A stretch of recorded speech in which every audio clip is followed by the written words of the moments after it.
we have to say congratulations to Julie Derron on her silver medal at the Olympics, and of course to Coach Brett on yet another Olympic medal.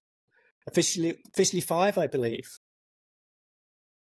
Yeah, well, it was a great achievement by her. And, of course, the Swiss doesn't win a lot of medals, so I think they won 4. So, of course, it's a very special time for her, and I'm very pleased to see her enjoying it. Did you think that she would medal before the race? Well, let's just say I've got a holiday coming up with what I put on it. So a little coaching bonus. Little bonuses coming my way, yes. Excellent. Thank you to the bookies. I appreciate it.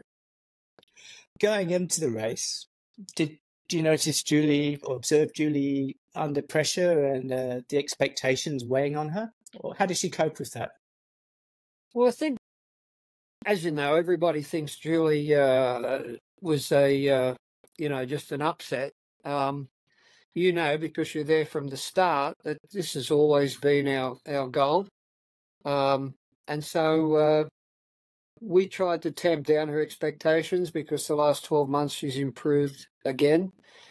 And so that was the most vital part in the last 3 weeks, is to keep her expectations down. And so we physically went about doing that. I even had her write out 100 times, "This is just another race." And I know we have some people say, "Oh, that wouldn't be saying," but Susie has a copy of the letter, because I thought that was the most important thing. It was about 4 weeks out, like most kids, and she didn't go to the last Olympics, which she should have, but that's in the past, and so she didn't have that time to settle in. So it was all very new to her, and it was starting to get to her about 4 weeks out. So we started putting plan into action. I had Nicola on board talking with her and showing her what she'd expect in the race, what she expect around the village. So we did go and work in that area a great deal. And I thought as the race got closer, we seen a new Julie. So it was quite unexpected for me, because, I'd watched her 100 races and the way she prepares. And I got such a shock on this morning. She turned up and she was very up for it. She was not nervous like she normally is. Of course, we're all nervous, but you know what I mean? She was just a different person. She was very positive. Of course, we've talked about the course a million times in the last 3 years, and so yeah, she went down that ramp, and had me full of confidence. Well, that's wonderful. I was going to ask you how you found her on race morning, but that sums it up perfectly. She was a little pistol turning into a real weapon. Well, exactly. And sometimes you see the opposite. But in her case, I was quite surprised. I thought maybe it's a bit of bravado confidence, because Julie's a very nice, quiet girl. But to see her so matter of fact it was very different for me. Were you surprised in the swim where she came out of the water? Yeah, well, I know we got a lot of viewers, and they've all got the same problem, but they don't understand how we work, and we don't do a lot of videos anymore because I'm sick of trying to tell people. But we started preparing for this race after 221. And I've been going to Paris and racing in the Seine since 1993, and I've never been there yet where there hasn't been a current. We've had races where they've started at the side. We've had signs where they started against the current. So over that 20-year period, we've done all sorts. But the one thing I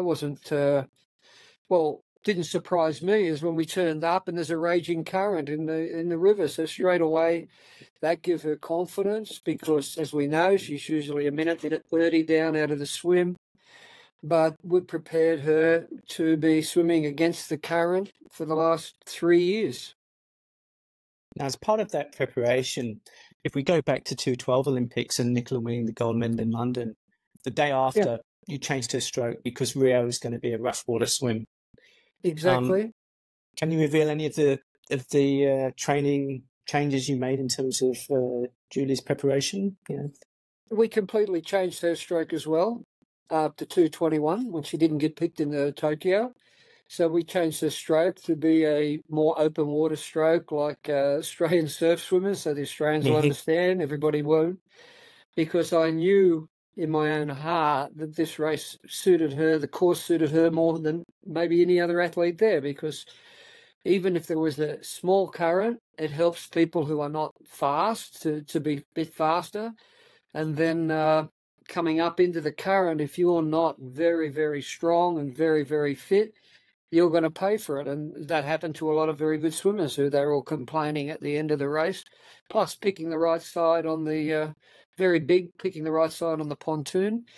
And so I seen a lot of very good swimmers go the wrong way. And I said to Julie, well, they've just made the mistake of their life, actually, because it's not going to work there. But because it's hard when you're sitting there and you're seeing the best swimmers pick on one side, and then you've got an old grumpy coach saying, no, you're going to go over here.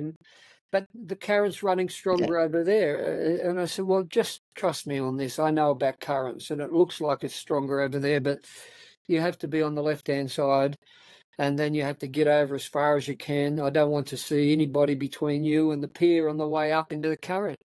So basically, she had the game plan. It worked perfectly, and nobody was swimming up current faster than she was, and that was the key, And she got out of the water, and by the time she got to her bikes, she usually can't see the front or the main pack, and of course she was only maybe 20, 25 seconds behind it. So of course you can imagine the confidence that would give her, because it was the same on the bike. Yeah, the bike had cobblestones, the bike had sharp turns. Julie has outstanding bike skills, so of course you can guarantee that I wasn't backward in telling her the bike course is made for her, the swim's made for her, and that's basically how she went into it. She trained for it. We knew what was going to happen. There was nothing new. There was a lot of shocked faces walking around there at the swim morning when everybody was diving in.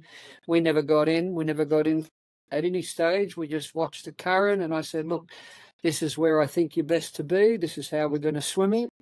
And then onto the bike and ride them down. And then once you get to the bike, control the pack and take them through the cobbles so nobody brings you down, because it's a bit different riding on cobbles. As we've seen, I think there was 11 accidents, and luckily for us, she wasn't one of them. Yes, well, we've all seen her excellent bike skills over the years, so it was no surprise to us, and almost in some ways the conditions played into Julie and our hands in some regards, because I'm sure it's not really a secret the amount of strength work we do in our training. For example, the paddles in the pool, suiting a rough current swim. The current was pretty strong, and then of course the wet roads in the morning suits a person who again has great skills but also great power and knows when to turn it on and when to turn it off. Well, that's exactly right. And Julie's a 2-beat kicker, so once again, it hindered the 6-beat kickers coming up into the current. Where for Julie, with a high cadence, she was able to keep the cadence high and had the strength and started moving past people she's never moved past before. So, obviously, if we could get every race to be going upstream, I'd be the happiest person in the world. Absolutely.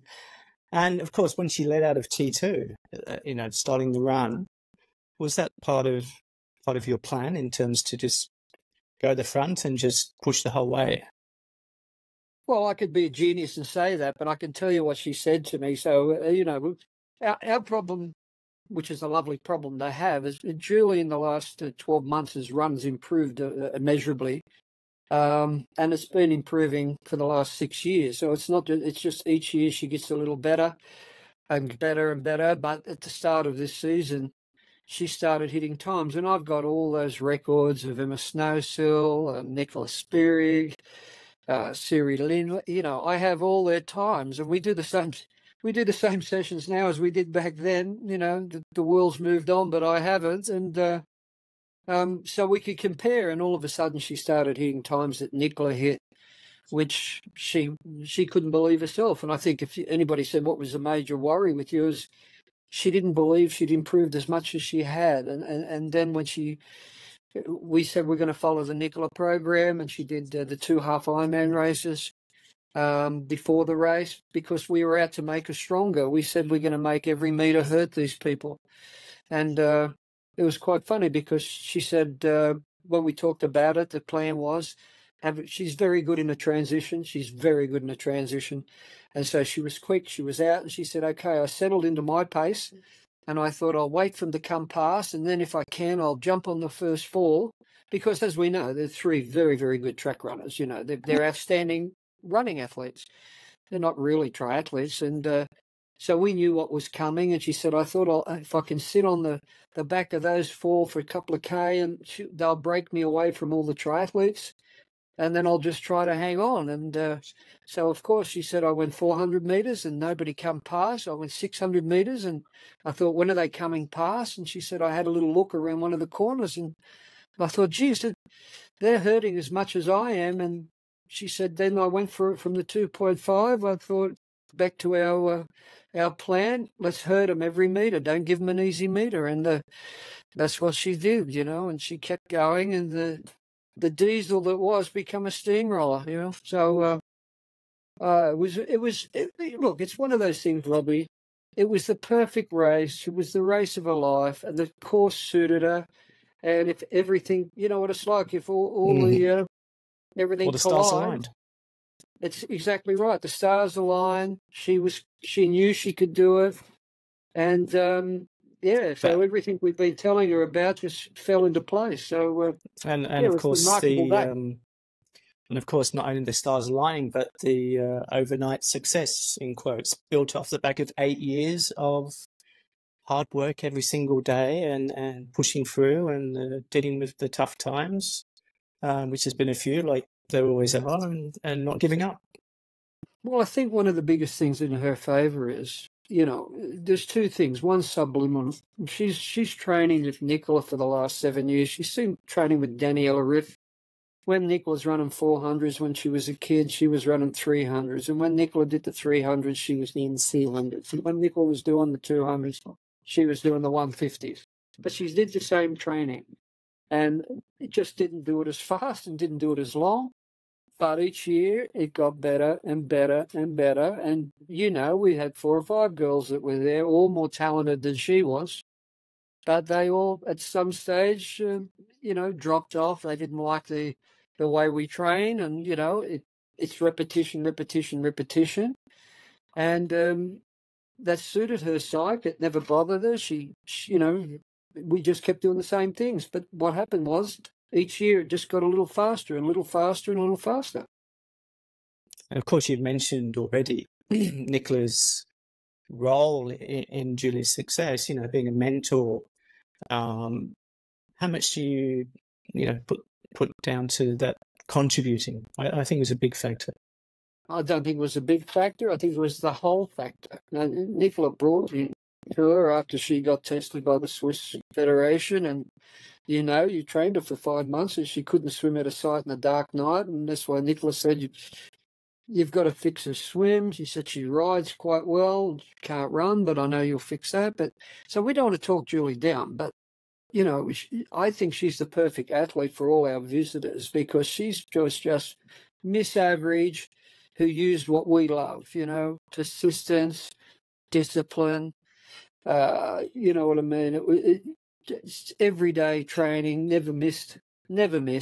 You know, like I'd say in the last 6 years, out of, you know, she's had some crashes, so she might have missed a day here or there from that. But I mean, from everything else, you could count on your one hand the day she's missed training in the last 6 years. You can also count on one finger all the arguments we had about, I want to train this way, I should be doing this. It just never happened. And she never happened because of Nicola. She was watching what Nicola was doing and she was copying. So she basically knew she had the right person there to follow. And I just said, you know, you heard me how many times, just follow what Nicola's doing. One day you'll go as fast as her. And she never believed it for a second. But she just kept creeping up, and, you know, the 66s, you know, in certain times become the 64s and then the 62s and then the 60s. And then all of a sudden it was 58, and now this year she's banging out 56. I'm just giving that as this is what happened. And Mhm. it's just been the same thing year upon year. She never had breaks. Her biggest break would be 7 days, and that would have been a swim one day, a bike the next day, a run the next day. That's what she considers a break. So, we should applaud people like that, not because they're DNA and it's not super sprinkled with talent. The fact Yeah. is, that's a huge talent. That's the biggest talent. And, Mm. because I told you very earlier that this girl's going to do something, we just have to give her the belief, and keep her doing the training. Which is a huge part of coaching. We have to believe first. Exactly. If you don't believe there's something there, how can you get the kids to believe? So Yeah. a lot of people understand or don't understand that we don't do a lot of science work. What they don't understand is I know a fact was massively better than all the scientists here. I was doing that in 1983 when I was a national swim coach. It was all part of that development between the 80s and 90s is when it all come in. I was up to my neck in all of it. Yeah. But what I did notice was it really hurt. It hurts the people that aren't super talented because they use other weapons. They use their desperation. They want to be good, their desire, and getting beaten all the time. They want to do something about it, whereas you go into a clinical lab coat and they say, oh, poor you, your VO2's down around your ankles, you shouldn't do this sport. And she was told that, a long time ago, well, this is no good for you, and then come home all disappointed and whatever. And I said, that's all rubbish, This is a sport that goes for 2 hours. You can train 2 hours. If you're a 100-meter sprinter, okay, I understand. If you're a 200-meter swimmer, I understand. That's the reason what I got in triathlon for in the first frigging place. I've seen a lot of great kids who trained their asses off, Robbie, but they never had the body shape or they never had this, the talent. Hmm. And I just thought, well, triathlon's one of these things where you've got three things competing against one another. It's 2 hours. And if you don't do the work, I don't care how talented you are, you're not going to be at the top of the tree. So that was one of the reasons I shifted, Now, Julie's already shown some ability in the long course. Second Ironman running sub 3 hours, winning a couple of 70.3s. That 112, 113 run off the bike. We'll obviously have to put some of that down to just being tough and ability, but is there some other factors how Julie and some other short course athletes can cross over into the long course? Well, it's getting less and less now because the way they do the short course races is ridiculous. If I live long enough, I'll see an Olympic distance where they'll do a 300, 8 and 1.5 or some ridiculous thing. So of course, I'm still idealistic in that way, but that's what they're doing. So of course, you won't get the ones that can jump across. But here's something that I think is quite meaningful. When everybody says, "Oh, she's a nobody and she's not going to do this," hey. There's a girl called Taylor Knibb that said back in January, nobody's paying any attention to Julie Derron. I ride with her in a race. Let me tell you, Julie Derron is really one of the people that could be a real shock at the Games. Now, that was Taylor Knibb saying that. You know what I mean? Not Brett Sutton. So isn't it sad that we have to have one of our best athletes actually understand what's necessary? And so she knew early, and I know. And who was the first to come and congratulate her and me? Great show of sportsmanship. Taylor Knibb was the first one that said, wonderful effort, But she then winked and said, yeah, but I knew she was good. I know how strong she can be on the bike, and I'm sure we're going to have a lot of races in the future. It's going to be great. Well, Yeah, probably not at short course. Definitely not in short course. Because, like Taylor Knibb, I don't want Julie racing around the car park in LA, okay, because they'll make it some silly little stupid race, you can guarantee it. So, no, we'll be going and doing the real thing. Julie's already got, she's sitting today.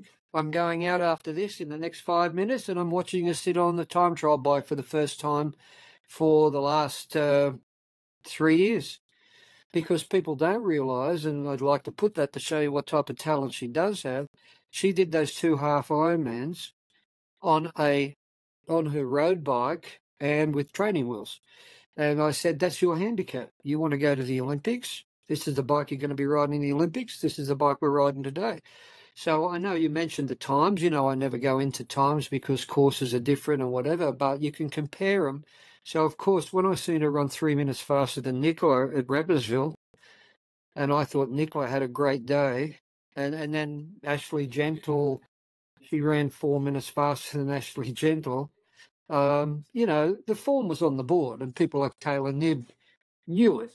So, I don't think it was a fluke. I think we're going to prove that in the next 2 years when they see what she can do long course, because, our goal is now to go to half Ironman and Ironman.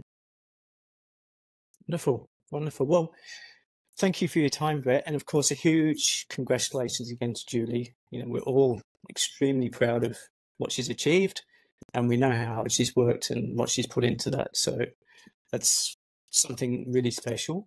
And again, congratulations to yourself too, because, an orchestra needs a conductor, so without yourself, these wouldn't have happened. And all the other people, of course, who played a part, family members and training partners, etc. Exactly. And I want to finish off by saying, her family did play a part. We've trained all 3 of the sisters, you know what I mean? It's true. And without them, Yes. without them, she wouldn't be here, But I want to make it clear to all the listeners, Julie is just a very special girl because she's the girl next door. She's not one of these big-headed athletes that I'm this, I'm that. She's always been just a lovely person to train, and it was an honour to train her because she was just no trouble whatsoever. If I said, well, what was the one problem you had with Julie? It's a lack of belief in herself. Everything else, she's always hiding under a bushel. You can't get her to come out, she never thinks she's as good as she is. And going forward, my one worry is that, she needs to believe how good she is, because it's been one of those things. The swimming's improved maybe 4 minutes. The bike's improved like 8 minutes. The run's improved for, we were there when she won her first race. It was 43 minutes. And again, I don't look at the clock, but everybody keeps telling me, do you know she broke 33 minutes? And I said, well, I don't know about that, but I know she did what she needed to do in the race, and that was to hurt those very fast runners and get rid of their sprint. And that's what I was most proud of, because, you've got the 3 best runners in the sport that could turn up and go in the run race at the Olympics and be not outshone. And she just kept giving it to them. She never gave them a chance. She never tried to back off. She just kept every lap getting faster and faster. And, all credit to her. It was just a fantastic effort on a day that suited her, and all the stars aligned, and she just hit the jackpot. She was 100 out of 100. And as I said to her, I said, that's the race of your life.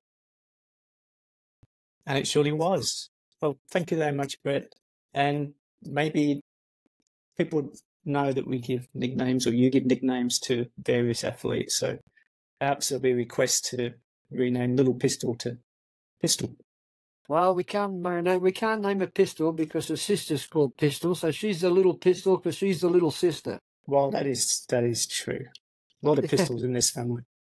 Yeah, exactly. Yeah, lovely. Thanks, Brett. Okay, you have a nice afternoon. Catch you later. See you later. Bye.